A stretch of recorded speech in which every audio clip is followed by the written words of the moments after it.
Hello, Canucks fans. Welcome back to another episode of Canucks Conversation, brought to you by Bet365. We're coming to you from the Pacific Toyota Dealers studio. Visit shoptoyota.ca or visit your local Pacific Toyota dealer today. My name is Dave Rogelli. I'm joined once again by Harm Dial. Harm, how's New York? It was amazing. Always a terrific opportunity to see my colleagues over at The Athletic, who I Slack with a lot and read a lot of articles with them, double byline, sometimes even triple byline. But you rarely ever get to see them in person, other than Drancer, of course, who we all see around the rink, covering the Canucks as well. So to see them, and then also I've got a couple of my close friends that live in New York right now, caught my first MLB game. How lucky was I that the Blue Jays were in town and to get a chance to check out Yankee Stadium. And even outside of that, New York's food is amazing. There's so much to see and do in that city. So I had a blast, and I'm excited now to be back and looking ahead to the next trip. Can't wait for Penticton training camp. Hell yeah. New York, Penticton. Can't get better. Saving the best for last. That's right. I want to talk to you more about this New York trip, but we'll save it for anyone else because we've got a few things to talk about. Kirill Kaprizov doesn't like money.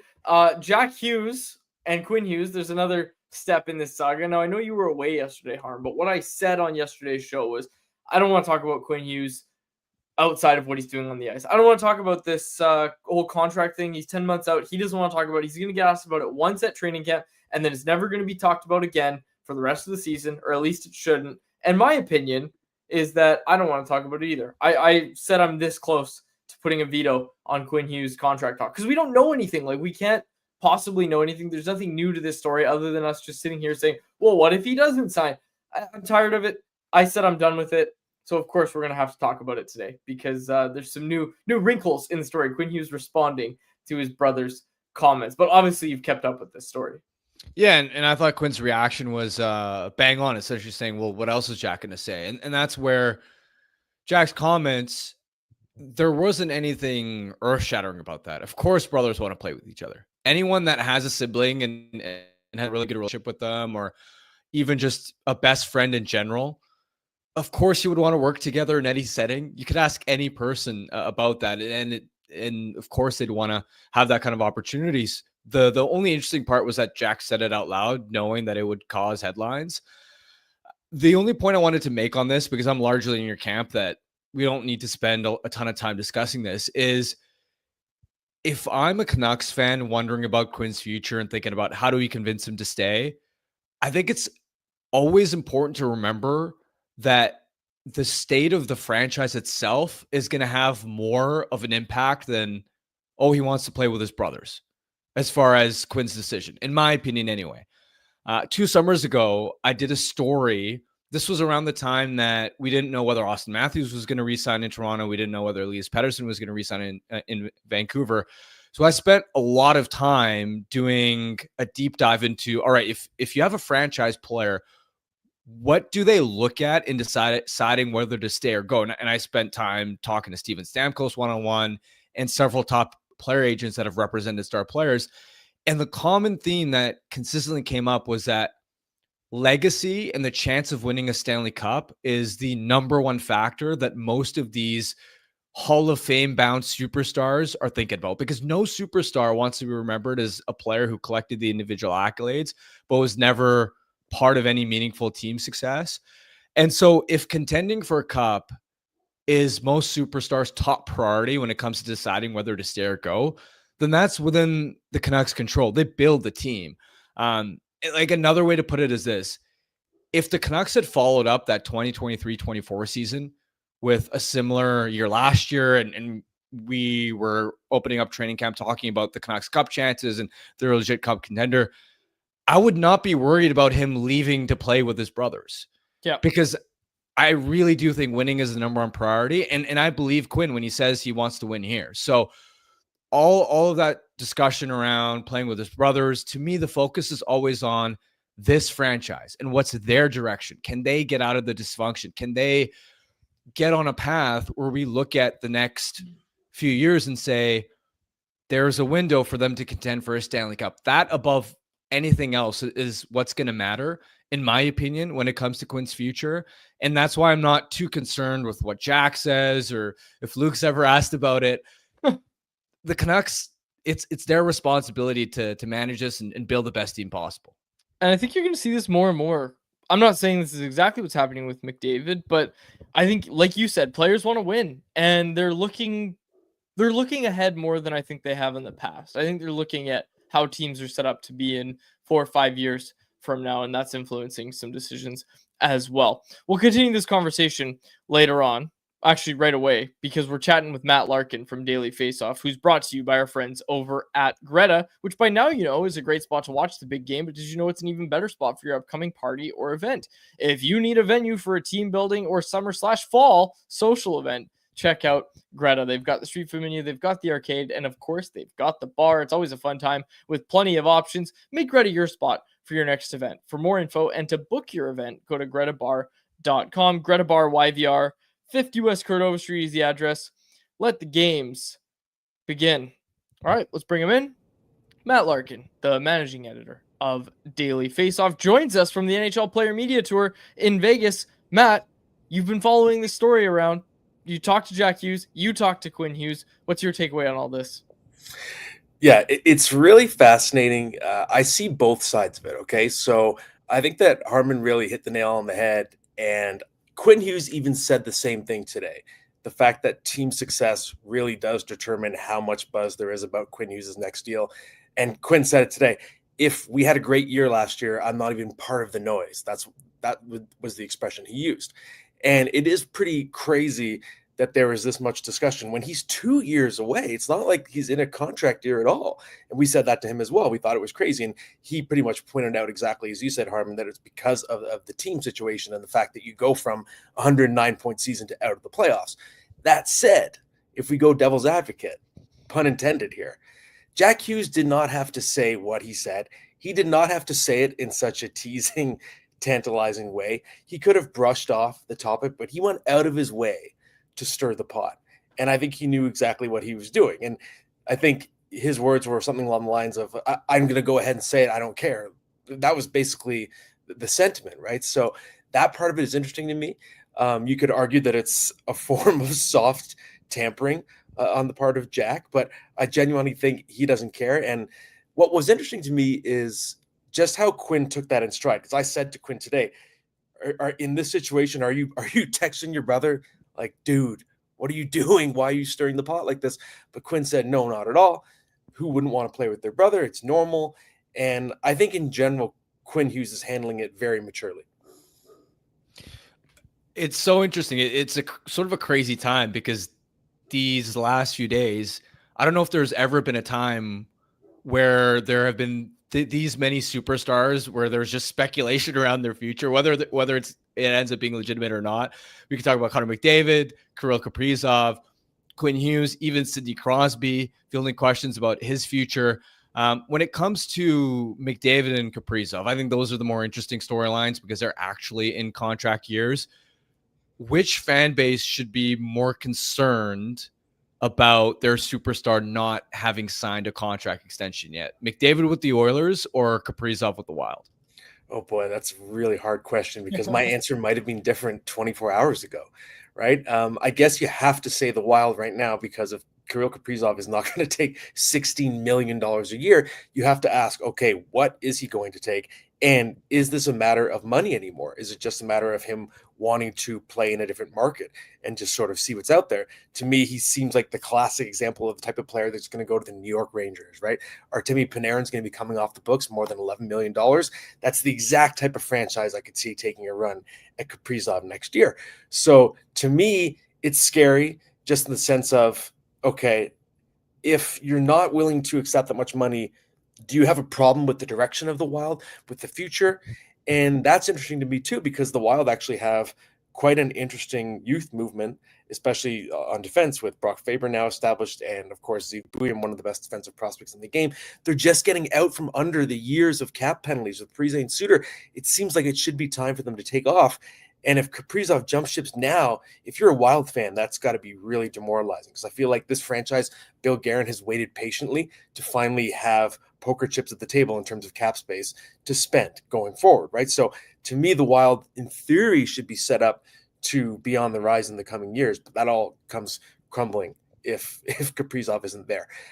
From the Oilers' perspective, I still think there's reason for some concern. I genuinely think Connor McDavid, and he's been pretty explicit about this, he's pretty comfortable not having a deal going into the season. And I think he wants to just see how things play out because he knows the Stanley Cup matters a ton to him. So it's going to be a matter of, can I win it this year? And does that mean, if it's crossed off the bucket list, then do you move on? Or does this franchise show it's close?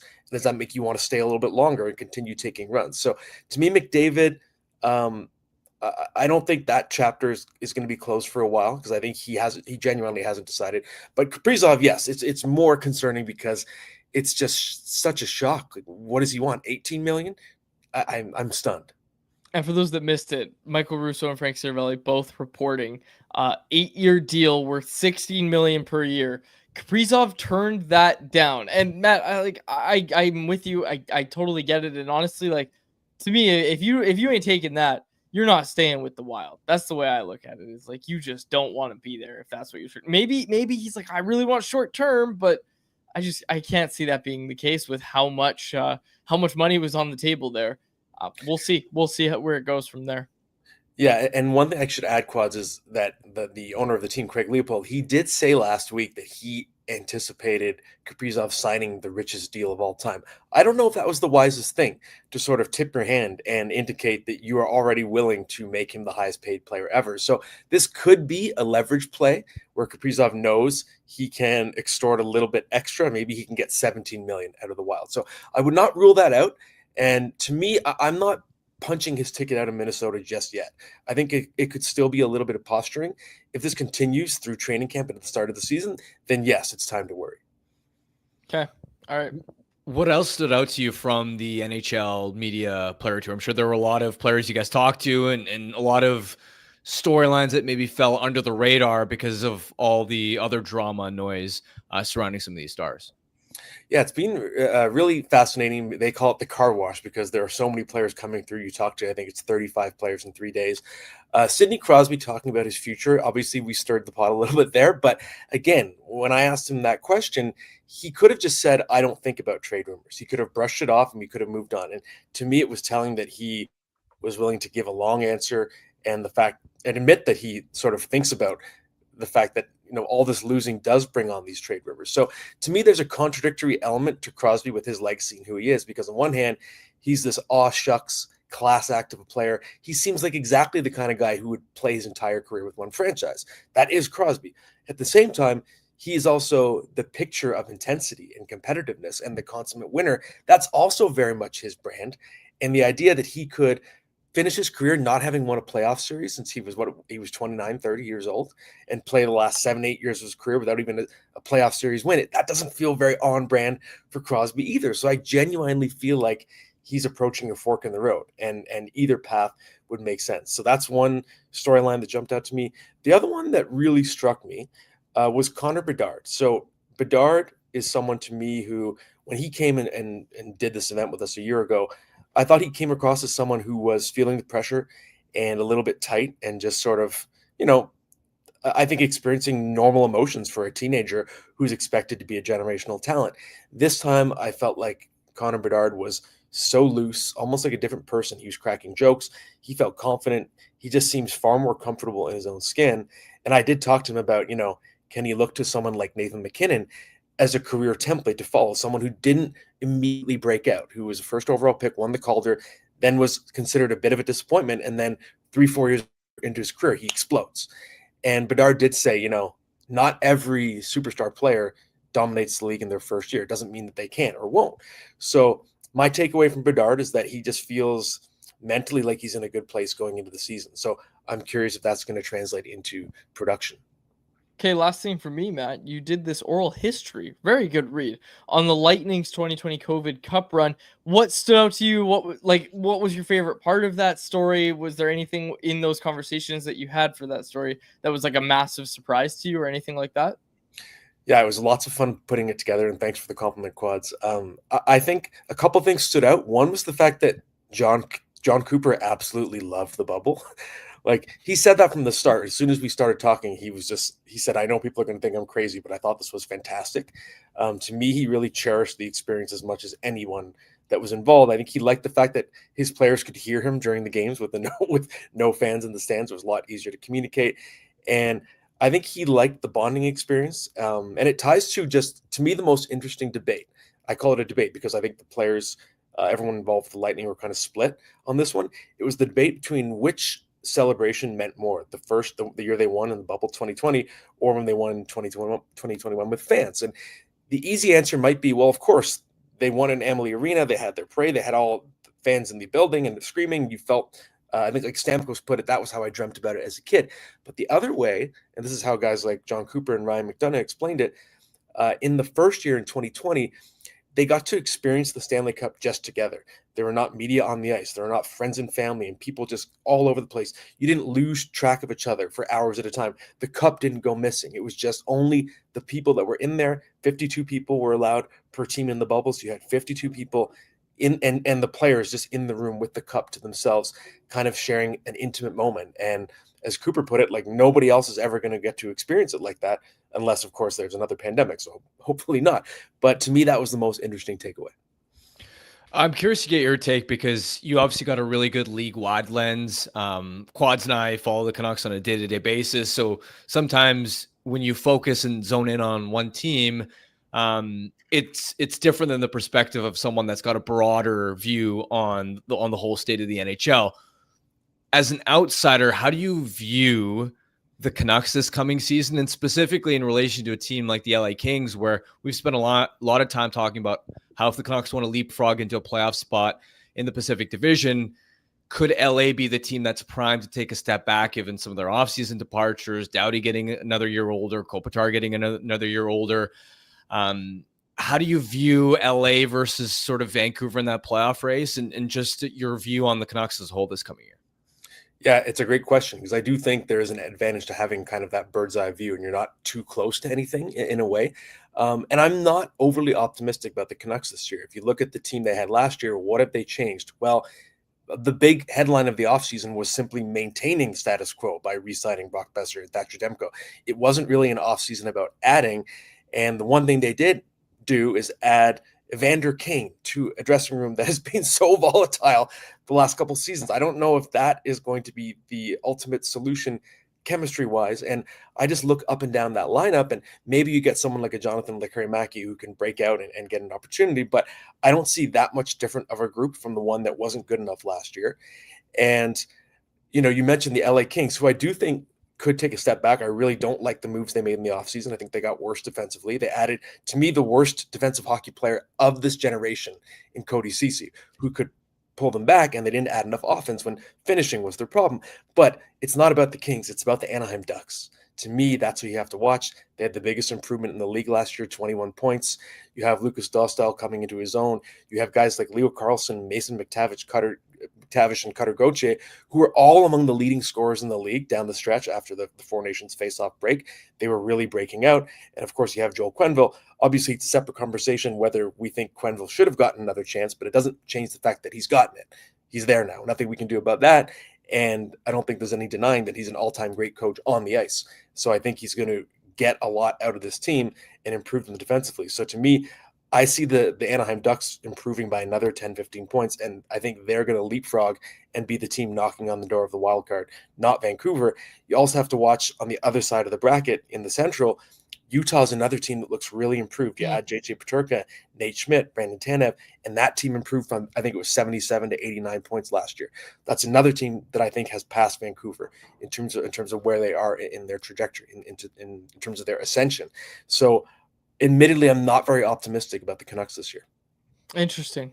We're very focused on the Canucks, as Harman said. I'm very optimistic about the Canucks. Harman a little bit as well, not quite as much as me, but yeah, it's interesting to get another perspective on it. So thanks for that, Matt. I think we've covered the spectrum. I think Matt's probably lowest on the Canucks. Quads is on the highest, and I'm probably in the middle there. Yeah, exactly. Matt, last thing before we let you go. When does Connor McDavid sign a contract? Oh man, that's a great question. So we're taking. You can say he doesn't. You Okay, can say yeah, he okay. doesn't. I'm gonna say June 26th. Oh, Wow. okay. Okay. Wow, that is so spicy. Dude, all of our Oilers colleagues at Oilers Nation, they're all like, oh yeah, September 15th, September 19th. Man, oh man. Okay, now here's another question. Do you think if he doesn't sign an extension, like they can't move him at the deadline, I guess, right? Like if they're gonna be in the fight, why would they trade Connor McDavid at the deadline? They wouldn't do that, I don't think. No, he's got to be an own rental. We know the Oilers are going to be contenders still, even if they've lost a lot of depth, but just by virtue of having McDavid and Draisaitl. I Yeah. think the worst case scenario for the Oilers still involves McDavid playing the entire season, and you just hope that this is the year you go all the way. So I know I'm probably giving people major jump scares saying June 26th, but the only point I'm trying to make is I think McDavid is viewing this as sort of a prove it season for him, and he Yeah. wants to see what the team does. What do they do at the deadline, for example, as well? Do they address their goaltending? All those little things. So when the season's over, he'll have his answer, and I think then he maybe would be willing to sign before actually going to market. Oh my God, if that happens. Oh, love it. Matt, thanks so much for doing this, man. We will chat with you soon. Thanks, guys. Appreciate it. There he is. Matt Larkin, managing editor at Daily Faceoff. Now, I need to find this. Where's the fantasy thing, Jacob? It's on. Oh, yeah, there it is. Yeah, fantasy draft kits. All right, found it. Daily Faceoff, on top of having great editorial content, thanks to Matt and his team, they've got your back with the brand new DFO Fantasy Draft Kit, your one-stop shop for everything you need to build the perfect fantasy hockey team. We're talking player projections, updated line combinations, power play units, sleeper picks, bust warnings, and team previews. Basically all the tools to make you look like a genius and your friends look like they drafted blindfolded. Whether you're a seasoned vet or a fantasy rookie, this kit has everything you need to dominate your league. So before you make your first pick or panic in round 5, head over to dailyfaceoff.com/draft-kit and get your hands on the fantasy draft kit. Fantasy hockey domination starts at dailyfaceoff.com. Go now. Your bragging rights depend on it. You boys tell me if you think this is a good idea. I think we should do a fantasy league where it's just the three of us and we do a draft on an episode. It would be fun, but I made a rule for myself 6 years ago because I got inundated with so many friends once I got this job being like, join this fantasy league and this league and this league. I just made a rule for myself. I'm never doing fantasy hockey. What if well, here's the thing, like, and I'll give you my main reason why. Okay. The thing for me is this job in the middle of the season between, writing and podcasting and watching other teams around the league, it's 24/7. Yeah. Almost. And so you rarely get, and I'm not trying to complain about this at all, it's just the lifestyle. You rarely get evenings off. You're still working on weekends. The last thing I want to do in any, like, the small spare time I have is to then worry or look at how my fantasy hockey team is doing or picking up guys off waivers or whatever. Exactly. Sure. I'm with you. So I've made that rule, and like since then, that's been like I've had to decline every year I get requests. So yeah. I don't do fantasy hockey either, but I do a Canucks Army league. We have a staff league that we do, and I think, like, Jacob, could we do like a set it and forget it league? Like, we do a draft live on air, so it's not outside of anyone's time. Harmon, we pay you for this time. You draft a team with us.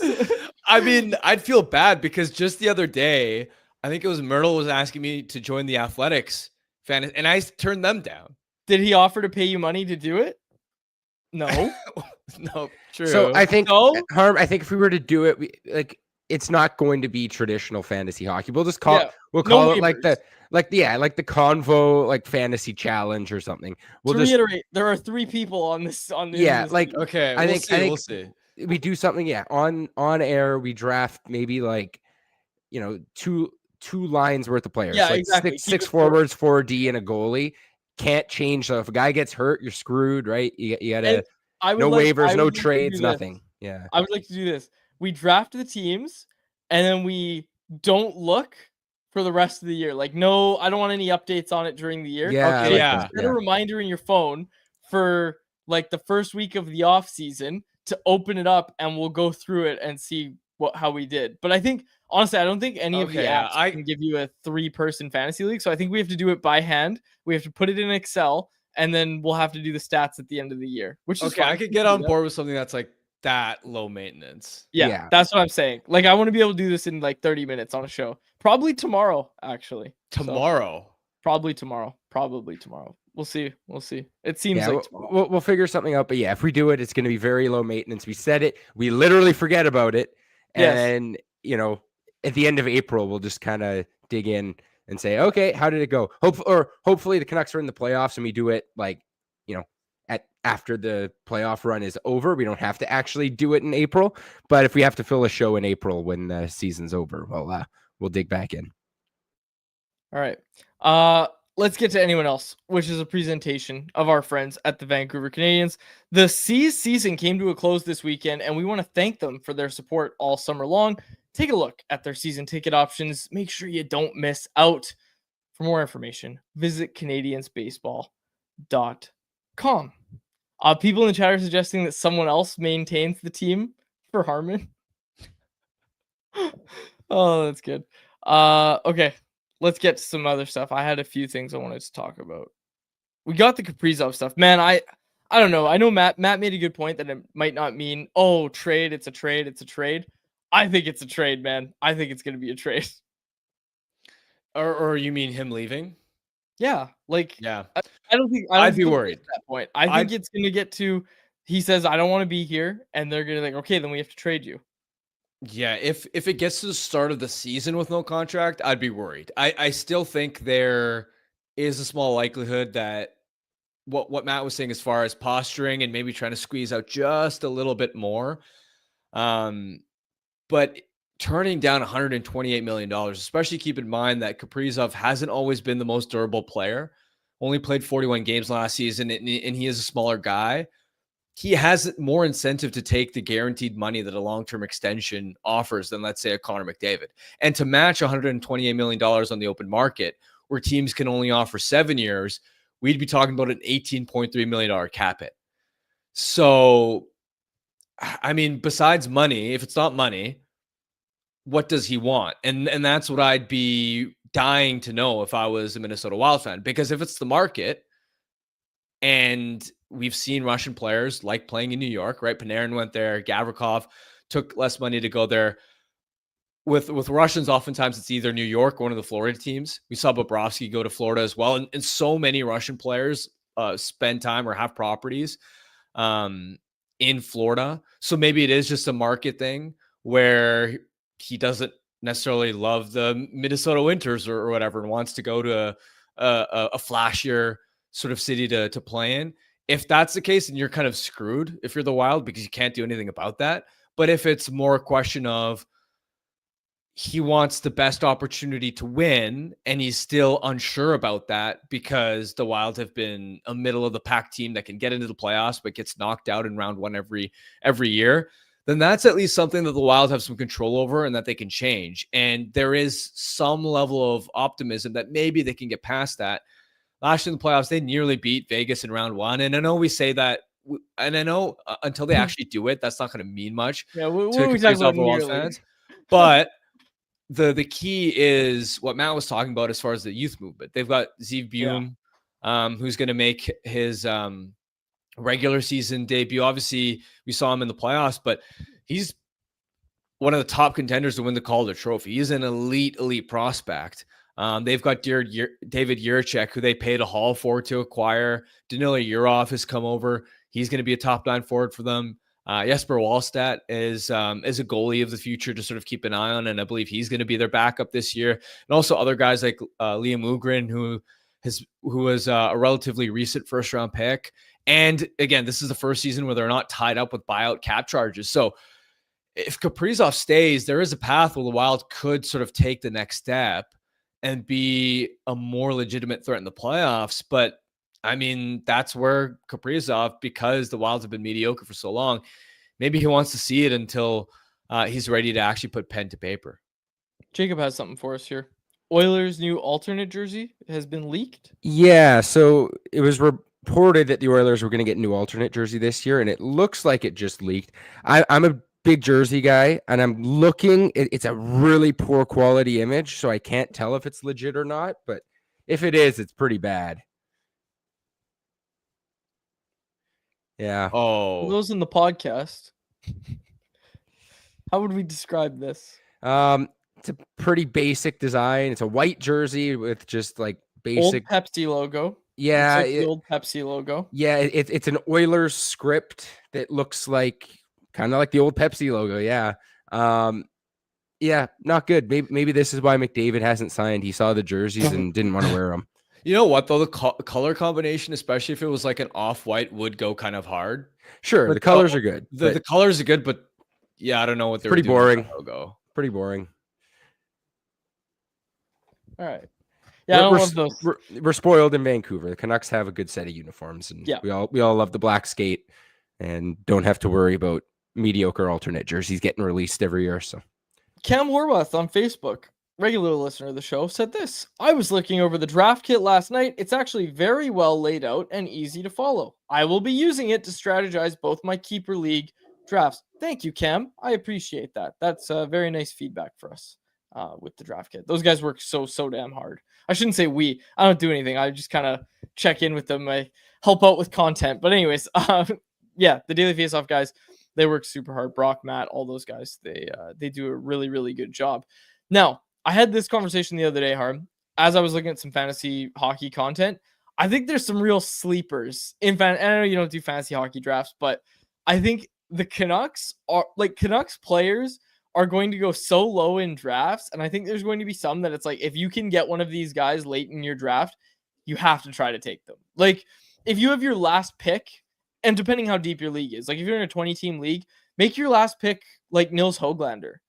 Guy's got no points last year. He might end up in the top 6 within the first month of the season. He's and let's be honest, playing with Elias Pettersson, like he might get that opportunity pretty damn early. And if you can get back to even a fraction of the guy who scored 24 even strength goals, like he has the potential to be a really valuable player for this Canucks team and really for your fantasy hockey team. So I agree with the chance of him being very valuable to this Canucks team. I don't know how much from a fantasy perspective though, because since he doesn't play power play, even power play 2 consistently, it's really hard to be a big point producer. Even the year he scored 24 goals, he only had 36 points total, right? So again, I'm not a fantasy hockey expert, but he's one of those players that he could be one of the top even strength point producers in the league, and his overall point totals could still not be that impressive because he doesn't get a consistent power play opportunity. Do you think he's going to get power play time this year? I would say new coach, he must. Well, I guess must is not the right word, but maybe. But I've always looked at him. Remember when he had just signed his contract extension around this time last year, and you were asking me about what is Höglander's ceiling from a point production standpoint, and I told you, and a lot of people in the chat sort of disagreed and thought that I was bearish when I said that I don't think Höglander will ever really have like 55, 60 point upside because of the power play factor, and because I just don't think he has the best skill set that translates. He doesn't have a great shot from the perimeter. He's good around the front of the net, but this Canucks team is going to have better net front options, right? Like Evander Kane could easily be net front power play 2 if he's not on power play 1. There's just not an ideal spot I see from him where sure you can put him on the power play, but I don't ever see him like having the skill set to be a major threat on a man advantage in the NHL. Do you remember we were talking about Nils Höglander in the bumper? Yeah. Never happened, did it? I was skeptical about whether it actually work. Yeah. Yeah, I think Talkit felt the same way. Did you have anything else that you wanted to get to?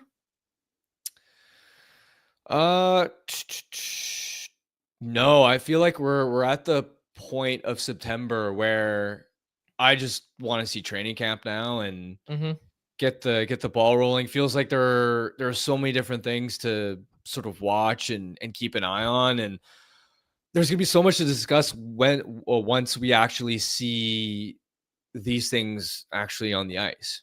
Yeah, absolutely. Absolutely agree with you. Your trip to New York, baseball, talk to us. How'd it go? I said this on the show too. You were like texting us, you're like, oh, should I go to a baseball game? I've never been. I was like, there are much worse places to go to your first MLB game than Yankee Stadium. Yeah, originally, I think it was a few days before I left that I realized that the Jays were in town and that, it just happened to be that the Yankees were playing at home that weekend. That the Jays specifically being the matchup was enough to convince me. And once we agreed to go, me and a couple of my friends, I told them that, all right, if we're gonna go, I don't want to just get the cheapest, Yeah, crappiest nosebleeds. Like, I actually want to be able to see the players. yeah, for sure. And so we got, I think, 200 level tickets. Mm, Great view, and it was so sick, man. Especially the Jays lost, but it was a really good tight game, and it was also just fun to see Max Scherzer. He's one of those players that obviously yeah, when I actually followed baseball more closely like a decade ago, you knew that he was one of the most dominant pitchers. And just to say that you got to see Max Scherzer in person was really cool. And obviously Aaron Judge had a pretty good game there too. I think he got walked 3 times in that game. It was hilarious. It was a blast. The atmosphere was cool. I bought a hat after. That was good times. Hat. Oh yeah, you can't go wrong. You can't go wrong. Nicely done. All right. We're gonna have Dave Hall on the show on Friday. People are asking about this prospects tournament, not tournament, prospect showcase on Saturday. We did an article. Dave did an article at Canucks Army today where he dove into every player on the Canucks roster. We also have something from Daniel G dropping soon about the Vancouver Giants player who was invited. That's an interesting name for sure. So make sure you read that on CanucksArmy.com. What else? Yeah, okay. I think we have to do a fantasy draft tomorrow, boys. I think tomorrow's the day we do it. Dave Hall joins Friday. I think that's gonna be your map for the week. And then Monday, Tuesday, we'll kill some time. There's gonna be some stuff to talk about. And then we are at training camp in Penticton, which is gonna be really fun. Jacob, no show Wednesday. I was just gonna say no show Wednesday. We're driving up on Wednesday. On Thursday. Yes. So there will be a Family Feud survey in the description tomorrow. I've already had multiple questions about it. Okay. Survey will be in the description tomorrow. That'll give you guys one whole week to fill it out. We're gonna play in person on the patio in Penticton a week from tomorrow. And we talked about the vlog yesterday. Harm, you might have missed that, but we're Jacob's vlogging everything. We're gonna be like mic'd up at the Airbnb and stuff. So sick. Yeah, we'll play some foosball in the downstairs. So it'll be good. Yep. Yeah. We want a full behind the scenes of what it's like covering Canucks training camps. Just kind of giving all those different just get video of us not working. Just foosball, Pac-Man. Foosball, Pac-Man, college football 26 on the PlayStation. Yeah. Yes. Exactly. That's right. All right. Okay, let's get to our Bet365 bet of the day brought to you by, you guessed it, Bet365. We were off yesterday. We missed the pick yesterday. Shane Bieber did not hit our strikeout total. I'm very upset about that, but that's okay. Tonight, unfortunately, I think the Houston Astros are going to beat the Toronto Blue Jays. They are the underdog at plus 130. You can get the Astros, who have Jason Alexander on the mound. No relation to the Seinfeld actor. Jason Alexander on the mound for the Astros. He's been really good. I think the Astros are going to beat the Jays tonight. You can get that at plus 130 odds over on Bet365. Whatever your bet is, it's never ordinary at Bet365. Download the app and get it on the game. Use the code NATION at Bet365. Must be 19 plus to play. If you choose to play, please play responsibly. All right, we will wrap it up there. For my co-host, Harmon Dial, and our technical producer, Jacob Lazar, my name is Jacob Jelly. Thanks so much for this episode of Canucks Conversation. Canucks Conversation is live Monday through Friday, every weekday at 2 p.m. over on the Canucks Army YouTube channel. Make sure you like, subscribe, and interact in the YouTube live chat every day with us, folks.